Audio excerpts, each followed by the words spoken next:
Noong 2025 NBA Finals, hawak ng Indiana Pacers ang pinakamalaking pagkakataon sa franchise history.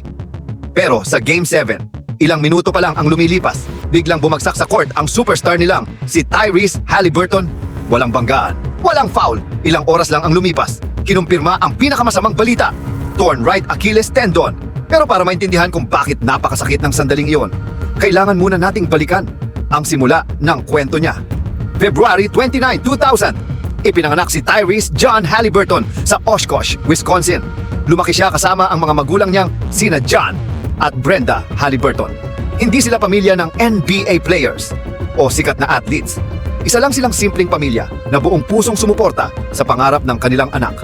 Bata pa lang, ang tatay niyang si John ang unang nagpakilala sa kanya sa basketball. Madalas niya itong isama sa mga local gym at doon unti-unting nahubog ang pagmamahal niya sa laro. Noong 2014, pumasok si Tyrese Haliburton sa Oshkosh North High School. Hindi siya 5-star recruit at hindi rin siya kilala sa national level. Sa simula, wala siyang standout physical tools. Payat, hindi explosive, at hindi elite ang athleticism. Pero mabilis napansin ng coaches ang isang bagay, ang basketball IQ niya. Mas inuuna niya ang tamang play kaysa scoring. Alam niya kung kailan magpapasa, paano mag-control ng tempo, at bihira siyang magkamali sa decision making. Habang tumatagal, lumakas ang katawan niya at gumanda ang shooting niya, lalo na sa 3-point line. Dahil dito, mas naging complete guard siya. Pagsapit ng senior year, naging leader siya ng Oshkosh North. Nag-average siya ng more than 22 points, 6 rebounds, 3 assists, at 3 steals per game, at tinulungan ang team na manalo ng Wisconsin Division I State Championship. Dahil sa performance na yon, napasama siya sa Wisconsin Gatorade Player of the Year conversation at naging isa sa top players sa state. Pero sa national recruiting scene, 3-star recruit lang siya. Mas maraming guards ang mas mataas ang ranking sa kanya. Sa pagtatapos ng high school, hindi siya itinuturing na NBA prospect. Isa lang siyang solid point guard na may mataas na IQ. Pero pagdating niya sa college, doon magsisimulang makita ng lahat kung gaano siya kalayo sa inaakala ng karamihan. Pagdating niya sa Iowa State noong 2018, hindi agad siya naging main option. Pero mabilis siyang nakakuha ng tiwala dahil sa smart at low mistake na laro. Sa freshman season niya, nag-average siya ng 6.8 points, 3.6 assists, at 1.5 steals per game. Habang efficient sa shooting na 51.5% from the field at 43.4% from 3. Hindi mataas ang scoring, pero napansin ng NBA scouts ang control niya sa tempo at decision making. Pagsapit ng sophomore year, mas naging aggressive siya at siya na ang primary playmaker ng Iowa State. Isa sa standout games niya ay 17 assists laban sa Southern University, isang school record na nagpakita ng elite passing ability niya. Sa buong season, nag-average siya ng 15.2 points, 6.5 assists, 5.9 rebounds, at 2.5 steals per game, habang shooting 50.4% from the field, 41.9% from 3, at 82.2% from the free throw line. Dahil dito, napasama siya sa All Big 12 second team at mabilis na umakyat sa 2020 NBA draft boards. Pero bago matapos ang season, nagkaroon siya ng left wrist injury na nagpa-surgery at nagpaaga ng pagtatapos ng college career niya. Kahit ganoon, hindi bumaba ang stock niya. Para sa NBA scouts, sapat na ang ipinakita niyang combination ng size, IQ, passing, at shooting para maging lottery pick. Pagkatapos ng 2 taon sa Iowa State, nag-declare siya para sa 2020 NBA Draft. Handa na para sa pinakamalaking stage ng basketball. Noong Nobyembre 18, 2020, dumating ang 2020 NBA Draft para kay Tyrese Haliburton. Projected siya bilang top 10 pick. May ilan pang naniniwalang kaya niyang mapasama sa top 5 dahil sa kanyang playmaking at basketball IQ. Pero habang tumatakbo ang draft, hindi pa rin siya tinatawag. Lumipas ang top 5 kasama sina Anthony Edwards, James Wiseman at LaMelo Ball. Hanggang top 10, wala pa rin si Haliburton. Para sa maraming analysts, isa ito sa biggest surprises ng draft. Isang high IQ point guard na nauna pa ang mas athletic na prospects. Sa 12th pick, kinuha siya ng Sacramento Kings. Hindi siya dumating bilang franchise player. Nandoon na sina De'Aaron Fox at Buddy Hield, kaya expected na mag-a-adjust muna siya.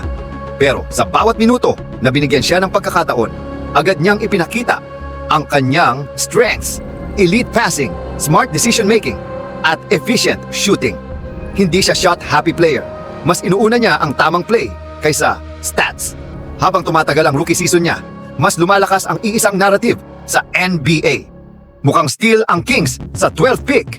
Hindi nagtagal, pinatunayan agad ni Tyrese Haliburton na ready siya sa NBA. Sa rookie season niya, hindi siya main scorer ng Sacramento, pero ramdam ang impact niya sa bawat laro. Kalmado siya, bihira magkamali, at laging tama ang desisyon sa offense. Tinapos niya ang 2020 to 2021 season na may average na 13 points, 5.3 assists, 3 rebounds, at 1.3 steals per game, habang nag-shoot ng 47.2% from the field at 40.9% from 3. Dahil dito, napasama siya sa NBA All-Rookie First Team at nagtapos ng 3rd sa Rookie of the Year voting. Sa second season, mas lumaki ang role niya sa Kings. Mas madalas nasa kanya ang bola at mas naging primary playmaker siya. Sa unang kalahati ng 2021 to 2022 season, nag-average siya ng 14.3 points at 7.4 assists per game, habang patuloy na nagpapakita ng elite passing at decision-making. Pero hindi pa rin umangat ang Sacramento. Kaya bago mag-deadline, gumawa ang Kings ng malaking desisyon.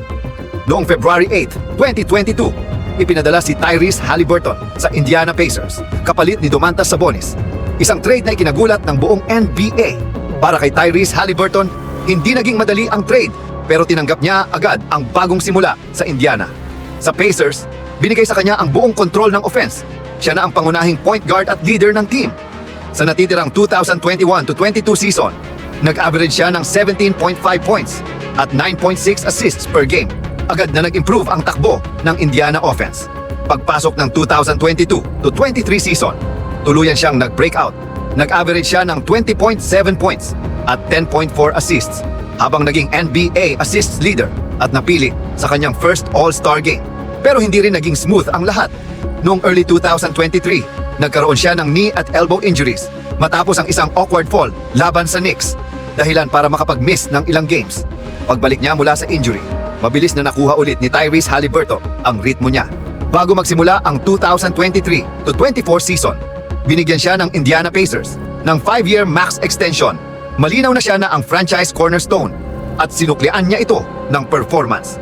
Nag-average siya ng 20.1 points, 10.9 assists, 3.9 rebounds, at 1.2 steals, habang muli niyang pinangunahan ang NBA sa assists per game. Siya rin ang pangunahing dahilan kung bakit umabot ang Pacers sa NBA in-season tournament final. Isang malaking hakbang para sa franchise kahit natalo sila sa Lakers. Dahil dito, napasama siya sa All-Star Game at All-NBA third team. Pero noong January 2024, nagkaroon siya ng hamstring injury laban sa Celtics. Nag-miss siya ng ilang games at pagbalik, hindi pa siya 100%. Bumaba ang production niya, pero nagawa pa rin niyang ihatid ang Pacers sa playoffs. At doon nagsimula ang mas malaking hamon ng kanyang career. Sa 2024 NBA playoffs, pinatunayan ni Tyrese Haliburton na kaya niyang mag-lead sa big stage. Tinalo ng Indiana Pacers ang Milwaukee Bucks sa 6 games, kung saan nag-average siya ng humigit kumulang 17 points at 8 assists. Sa second round, hinarap nila ang New York Knicks. Umabot ito sa Game 7 at sa deciding game, naglaro si Haliburton ng 26 points, 6 assists at 4 rebounds, kabilang ang 6 3-pointers para ihatid ang Pacers sa Eastern Conference Finals. Sa unang pagkakataon mula 2014, doon sila naharap sa Boston Celtics, pero sa Game 2, nagtamo siya ng hamstring injury at hindi na nakabalik sa serye. Na-sweep ang Indiana sa 4 games. Pagkatapos ng playoffs, sumali siya sa Team USA para sa 2024 Olympics at naging bahagi ng gold medal run sa Paris. Pagbalik niya sa NBA, mas mataas na ang expectations. Hindi na rebuilding team ang Pacers, kundi isang tunay na contender sa East. Pagsapit ng 2024 to 25 season, isa na ang Indiana Pacers sa mga top teams sa Eastern Conference. Hindi man explosive ang start ni Haliburton, unti-unti niyang nahanap ang rhythm habang tumatagal ang season. Sa playoffs, siya pa rin ang puso ng Pacers. Playmaking at leadership ang nagdala sa kanila hanggang NBA Finals unang beses mula 2000. Para kay Haliburton, ito na ang biggest moment ng career niya. Pero habang papalapit sa championship, ramdam na rin niya ang epekto ng mga naunang injuries. Sa Game 7 ng Finals, ilang minuto pa lang ang lumilipas. Bigla siyang bumagsak sa court habang umaatake. Agad niyang hinawakan ang kanang binti. Alam ng lahat na seryoso ito. Hindi na siya nakabalik sa laro. Kinumpirma ng Pacers pagkatapos ng Finals na torn right Achilles, tendon ng injury niya. Isa sa pinakamabigat sa basketball. Ngayon, ang tanong na bumabalot sa lahat ng fans ng Indiana Pacers at NBA World, ay iisa lang. Makakabalik pa ba si Tyrese Haliburton sa dati niyang laro? O ito na ba ang simula ng bagong chapter kung saan kailangan niyang muling patunayan ang sarili niya mula sa simula? At higit sa lahat, isang napakalaking what if ang hindi maiiwasang itanong ng lahat. Kung hindi siya na-injure sa Game 7 ng NBA Finals, kaya ba niyang dalhin ang Indiana Pacers sa kauna-unahang championship sa franchise history? Isang bagay lang ang sigurado, hindi pa tapos ang kwento niya